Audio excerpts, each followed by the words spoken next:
Piles രോഗമുള്ള ആളുകൾ ശ്രദ്ധിക്കേണ്ട കാര്യങ്ങളാണ് നമ്മൾ ഇന്നിവിടെ പറയാൻ പോകുന്നത്.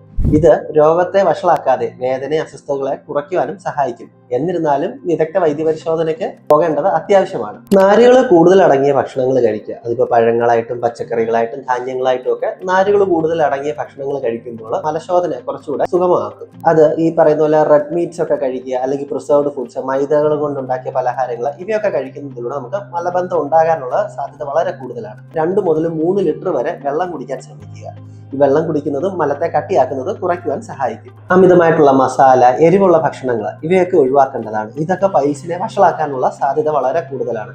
അതേപോലെ തന്നെ മദ്യം, കാപ്പി, ചായ ഇവയൊക്കെ നമ്മുടെ ശരീരത്തിലെ ജലാംശത്തെ കുറയ്ക്കും മലം കട്ടിയാക്കാനുള്ള സാധ്യത കൂടുതലായതുകൊണ്ട് ഇതും പൈൽസിനെ വഷളാക്കാനുള്ള സാധ്യത കൂടുതലാണ്. അതേപോലെ പ്രതിദിനം ഒരു 30 മിനിറ്റ് നീന്തുകയോ നടക്കുകയോ പോലുള്ള വ്യായാമങ്ങൾ ചെയ്യുന്നതിലൂടെ നമ്മളുടെ മലബന്ധത്തെ കുറയ്ക്കുവാനും ഈ വ്യായാമം നമ്മളെ ദഹനത്തെ നേരെയാക്കി മലബന്ധത്തെ കുറയ്ക്കുവാനും സഹായിക്കും. അത് ചെയ്യുമ്പോൾ അമിതമായിട്ടുള്ള ഭാരങ്ങൾ എടുക്കുന്ന പോലുള്ള വ്യായാമം കുറയ്ക്കുവാനും ശ്രമിക്കണം. അത് പൈൽസിനെ വഷളാക്കാനുള്ള സാധ്യത കൂടുതലായതുകൊണ്ടാണ്.